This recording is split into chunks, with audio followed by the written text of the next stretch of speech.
Interrogé à l'hémicycle par un député, le chef de la diplomatie française s'est prononcé sur la situation actuelle de la Guinée. Selon Jean-Yves Le Drian, son gouvernement reste toujours fidèle aux valeurs démocratiques et le respect des droits humains, ce qui constitue l'ira de certains députés guinéens. C'est le cas de l'honorable Oye Beyavogi.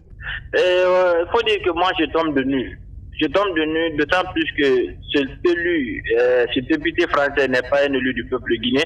Et à ce que je sache, quand il est un élu des citoyens français, du peuple français, sa préoccupation majeure doit être le problème des Français. Et s'il outrepasse cela, il va jusque s'immiscer dans nos affaires intérieures. Je ne comprends pas.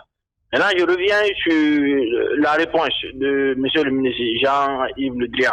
Il faut dire que la France n'arrête jamais avec cet esprit paternaliste. Nous, on a dit très clairement, nous avons été indépendants depuis le 2 octobre 1958.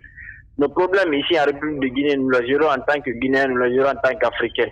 Et si éventuellement ça doit outrepasser le cadre de notre souveraineté, on peut bien aller au niveau de la CEDEAO, au niveau de l'Union africaine.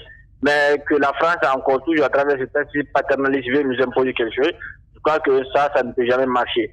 Depuis la tenue du dernier double scrutin du 22 mars 2020, les relations diplomatiques sont fortement dégradées entre la Guinée et sa métropole. Sur la question, le patron de la diplomatie française n'a pas hésité d'inviter par ailleurs Alpha Condé à prendre des initiatives pour décrisper la situation politique guinéenne. Justement, nous ne sommes pas surpris par ces réactions à l'international, d'autant plus que vous savez qu'il n'y a pas eu d'élection ici le 22 mars. Il y a eu une mascarade qui a été faite à huis clos, parce que avec tout ce que nous voyons dans le monde, vous savez, tout ce combat que le FNDC a mené jusqu'au 22 mars et toutes les organisations internationales ont refusé d'accompagner la mascarade parce que M. Alpha Condé était obstiné à faire passer un coup de force, mais heureusement pour le peuple et malheureusement pour lui, le peuple a fait échec à la mascarade du 22 mars 2020.